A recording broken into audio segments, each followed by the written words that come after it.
네, 요즘 금값을 보면 작년에 엔비디아와 또 테슬라가 떠오릅니다. 이 포모 현상이 금 투자에서도 발생하고 있는데요. 끝도 없이 오르는 금값을 두고 이제는 고점이다, 아니다, 아직 더 오른다라는 의견이 엇갈리고 있습니다. 네, 지금 금을 가지신 분도 또 금에 관심 있는 분들도 궁금할 타이밍일 것 같은데요.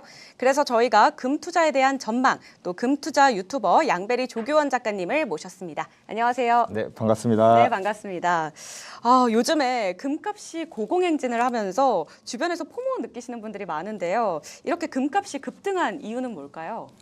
일단 기본적으로 금값을 가장 많이 사는 주체를 생각해 보면 좋을 것 같아요. 네. 그 주체가 누구인고 하면 2010년부터 지금까지 한 해도 빠짐없이 금을 매집하고 있는 바로 중앙은행들이죠.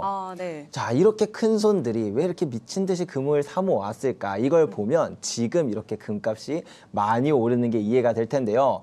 첫 번째로 중앙은행들이 2010년부터 금을 샀다고 했죠. 네. 그거는 바로 2008년에 일어났던 글로벌 금융위기 당시에 이제 각국의 중앙은행들이 화폐를 어마어마하게 많이 풀었어요. 미국이 푼 화폐의 양만 보더라도 거의 250년치의 화폐 푼 양을 거의 네. 3년 만에 풀었다고 하니까요. 지금 이렇게 어마어마하게 많이 푼 화폐의 양이 당장은 괜찮을 것 같아도 이게 결국 나중에는 화폐의 가치를 떨어뜨리는 요인이 될 거다 보니까 그렇죠. 중앙은행들은 굳이 달러나 이런 화폐를 갖고 있느니 금을 갖고 있는 게 낫겠다 싶어서 이제 일단 화폐의 가치가 하락할 것이라는 그 부담감 때문에 금을 샀다 이렇게 볼 수가 있겠고요. 네. 그리고 이제 금을 그렇게 많이 사 모으다가 2022년에 정말 갑자기 사상 최고치 수준의 금 매입을 하기 시작합니다. 2022년에 무슨 일이 있었는고 하면 모두가 아시겠지만 러시아가 우크라이나를 침공하는 일이 있었습니다. 네. 전쟁 자체에도 어느 정도 금가격에 영향을 미치는 건 사실이나 그 자체만 보면 사실은 단기적으로만 금가격이 움직일 뿐 크게 영향을 미치진 않거든요. 네. 근데 러시아 우크라이나 전쟁 때 미국을 포함한 서방이 러시아에게 했던 경제적 제재, 스위프트 제재가 결국에 이 총알을 당기게 됐습니다. 스위프트 제재는 러시아 외환보유고에 있는 달러 자산을 동결하고 그걸 이제 또 우크라이나 재건에 쓴다 이런 식으로까지 얘기가 되다 보니까 미국과 좀 대척점에 있는 국가들일수록 나도 달러 보유하고 있는데 이거 뺏기는 거 아니야? 네. 야, 이거 달러 다 갖다 버리고 빨리 금으로 바꿔놓자. 이런 심리가 강해진 거죠. 그래서 지금 이제 그런 흐름 속에서 금 가격이 꿈틀꿈틀 되면서 상승해 오다가 트럼프가 취임하자 진정 관세 전쟁이 시작되며 그렇죠. 네, 트럼프가 이제 또 많이 하는 그런 적자 재정들 이런 것들이 많이 보여지다 보니까 야, 이거 금값이 보통 오르는 게 아니겠는데 이런 생각. 최근에는 또 경기 침체 우려까지 같이 나오면서 금 네. 가격의 상승이 더 가파라진 것 같습니다. 네, 말씀하신 것처럼 트럼프의 정책 불확실성이 아무래도 이 금값 상승에 불을 붙인 것 같은데요. 앞으로 미중 갈등 진행 상황에 따라서 금값 추세에 좀 변화가 생길 가능성은 어떻게 보시나요? 네, 기본적으로 트럼프가 이미 트럼프 1기 때 관세 전쟁을 했었죠. 네. 이 관세 전쟁 자체는 인플레이션을 촉진하는 요소가 되긴 합니다. 다행스럽게도 2018년에는 그 정도의 큰 인플레이션이 나오진 않았지만 네. 근데 우리는 최근에 이미 높은 인플레이션 한번 겪었습니다. 뭐 9% 정도에 가까운 그런 인플레이션을 겪은 상태에서 다시 관세 전쟁을 한다는 건 좀 다른 의미를 갖겠죠. 그래서 이 트럼프가 하고 있는 이런 자국 우선주의 좀 더 크게 보면 이걸 탈세계화라고 하는데 이런 탈세계화는 인플레이션을 자극시키며 경기 침체에 대한 우려가 커지는 요소로 작용하다 보니까 네. 이런 시기에 또 금 가격이 계속 반복적으로 그런 상승 모멘텀들이 나올 확률이 높다 이렇게 보시면 될 것 같습니다. 네, 보니까 3, 4개월 전에 이 작가님께서 이 금값이 앞으로 8배 더 오를 것이다라고 전망을 하셨는데 지금도 그 생각이 좀 유효하신가요? 아, 네, 그럼요. 유효합니다. 실제로 2,400년 동안 금이라는 자산 자체가 돈으로서 쓰였어요. 네. 그래서 금 가격에 대한 데이터들도 2,400년치의 데이터가 있고 금의 폭등의 역사들도 정말 셀 수 없이 많습니다. 이 모든 역사들을 다 살펴보면 공통된 특징이 있는데 네. 그게 뭐냐면 국가가 보유한 금 보유량과 그리고 국가가 발행한 화폐의 량 이게 동치가 될 때까지 금 가격이 한 번 오르면 네. 이 동치가 되는 수준 이상까지 항상 오른다는 겁니다. 1970년대도 실제로 그렇게 올랐고요. 그래서 금 가격이 한 그때 26배 정도 상승을 했습니다. 오, 네. 10년 동안. 그리고 1930년대도 그랬고요. 이번 사이클에서도 이미 전 세계 각국의 중앙은행들도 금을 모으고 있고 이제 미국 대형은행들이나 각국의 은행들도 금을 사모으며 투자 기관이나 우리나라는 심지어 일반인들까지 이제 맞아요. 금을 사모으는 이런 열풍이 불어오는 것 자체가 이미 금이 넘을 수 없는 넘지 말아야 될 그런 어떤 사이클의 그 임계점을 넘어버렸다. 그래서 이 사이클은 이미 시작되었고 그렇기 때문에 그 동치가 되는 가격을 계산해 보면 네. 2만 1,000불 정도 됩니다. 오. 그래서 온스당 2만 1,000불이란 지금으로부터 7배 정도 가격이 더 상승해야 된다. 이렇게 저는 생각을 합니다. 네, 그 방향성에 대해서는 의심이 없으신 것 같습니다. 근데 투자자들 입장에서는 금값이 얼마나 어디까지 오르냐가 굉장히 궁금하실 것 같은데요. 최근에 여러 인터뷰를 보면 밸류 측면에서 봤을 때 너무 급하게 많이 올랐다, 뭐 조정이 올 것이다, 뭐 이런 의견도 있던데 어떻게 생각하시나요? 일단 그 이야기를 저도 한 2주 전쯤에 했던 것 같은데 그때는 우리나라만 금 가격이 너무 비쌌었어요. 그래서 뭐 김치 프리미엄이다 이런 맞아요. 이야기가 있었거든요. 실제로 우리나라만 금 가격이 20% 정도 비싸다 보니까 이런 거는 이 공급적인 문제에서 발생하는 이슈여서 그런 건 이제 조정으로 해결이 될 거다 이렇게 말씀을 드렸고 실제로 지금 거의 다 해결이 됐습니다. 근데 이제 지금을 위치해서 보면 차트적으로 봐도 충분한 조정이 이미 나왔고 물론 더 하락할 수도 있지만 네. 이런 전체적인 상승 흐름은 이어질 거라고 생각을 합니다. 물론 단기적으로 가격이 뭐 높을 때도 있고 그다음 조정이 올 때도 있고 이게 반복되겠지만 네. 좀 더 긴 호흡의 관점에서 본다면 뭐 지금 조금 비쌀 때 사나 조금 저렴할 때 사나 큰 차이는 없지 않을까 이렇게 말씀드리고 싶어요. 네, 그리고 금값과 함께 요즘에 은값도 동시에 오르고 있잖아요. 네. 그 배경은 뭔지 그리고 금 투자와 좀 다른 점이 있다면 어떤 게 있을까요?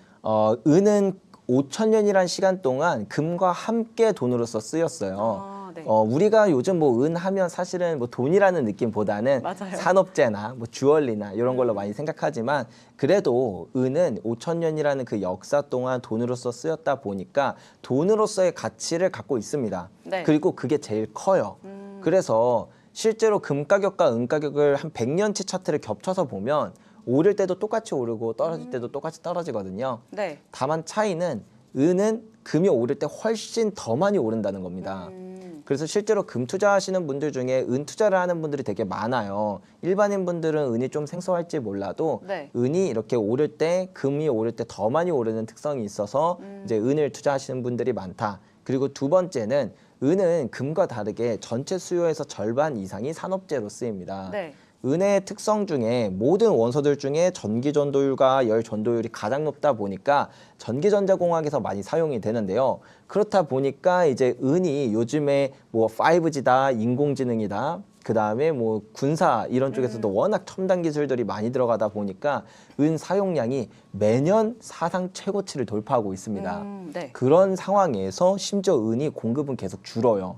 매장량이 사실 얼마 안 남았거든요. 네. 그렇다 보니까 이거 금이 오를 때 원래 은이 더 많이 오르는데 이런 호재들도 엄청 많다 보니까 야 이거 은이 이게 보통 오르는 수준이 아닐 수도 있겠다라는 그런 기대감이 생겨나게 되는 거죠. 희소 가치까지 더해지는 건가요? 네, 맞습니다.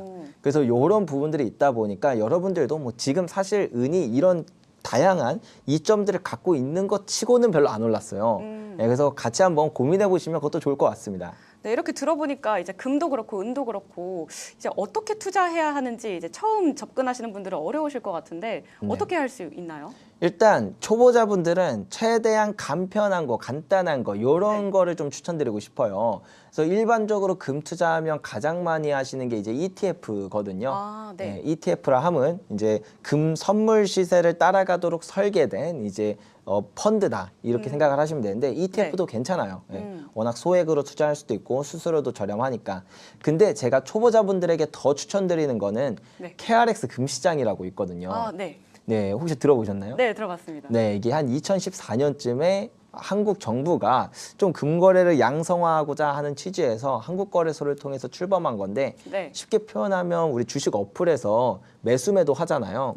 그거랑 똑같이 주식 어플에 그 금을 사고 팔 수 있는 탭이 따로 있었어요. 예, 근데 이게 홍보가 잘 안 돼가지고 네. 예, 사람들이 잘 몰랐는데 그거를 이용하면 주식 투자하는 거랑 똑같이 호가창도 있고 매수 매도 창도 있고 그래서 네. 뭐 매수하면 사고 매도하면 팔려요. 근데 이거의 장점은 뭐냐면 일단 첫 번째로 간편하다는 거 주식 어플로 하니까. 네. 그리고 두 번째는 수수료가 0.2%에서 0.3% 수준으로 아주 저렴합니다. 그러네요. 예, ETF는 한 0.7% 하거든요. 얘에 비하면 3분의 1, 그리고 금통장은 2%입니다. 오. 이거에는 거의 10분의 1 정도 수준으로 수수료가 저렴하다 보니까 이것도 네. 메리트고 세 번째, 이것도 진짜 큰데 네. 세금이 없습니다. 아, 그래요? 예, 금통장이랑 ETF는 나중에 팔 때 내 수익의 15.4%를 내야 되는 배당소득세가 있어요. 그리고 이 수익이 그 수익이 2천만 원을 넘어가면은 이제 금융종합소득과세라고 해서 좀 그 종합소득세에 이제 얹어서 네. 누진세로 계산이 되거든요. 네. 그런 부분이 조금 어떻게 보면은 금투자하면서 아킬레스건이라고 할 수도 있는데, 근데 KRX 같은 경우에는 사고 나중에 팔 때 세금이 없다. 오. 실물 인출을 받는다고 하면 부가세를 내지만 그냥 사고 파는 것 자체에는 세금이 없다. 그러면 내가 지금 사서 바로 팔아도 수수료 한 0.2%에서 0.3%? 그 정도밖에 비용이 안 드니까 네. 아주 투자 효율성이 높다라는 거죠. 그리고 마지막 그 장점은 네. 이 KRX는 현물이고 실물이에요. 네. 근데 우리가 ETF는 선물로 투자를 하거든요. 네.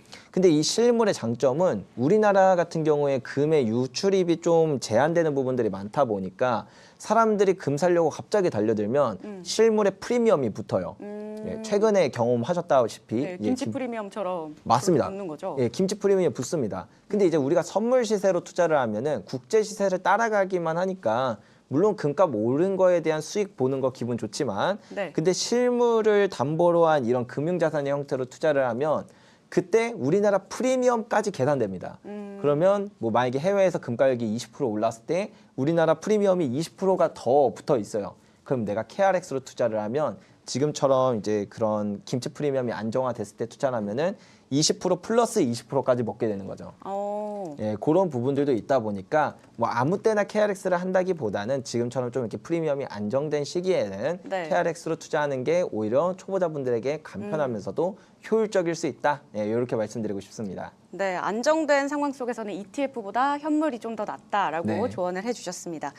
요즘에 금 투자에 대한 궁금증 많은 분들이 좀 궁금해하셨는데 오늘 이렇게 쉽고 설명해 주셔서 너무 유익한 시간이 됐던 것 같습니다. 오늘 말씀 감사합니다. 네, 감사합니다. 네, 지금까지 금 투자 유튜버 양배리 조교원 작가님과 함께 했습니다. 네, 저희가 이번 주에도 또 다양한 게스트분들을 모시고 투자 전략 세워볼 텐데요. 내일과 그리고 목요일에 지금 게스트분들과 함께 이야기 나눠볼 테니까요. 많은 시청 부탁드리겠습니다. 네, 오늘 저희가 준비한 소식은 여기까지입니다. 시청해주신 여러분 고맙습니다.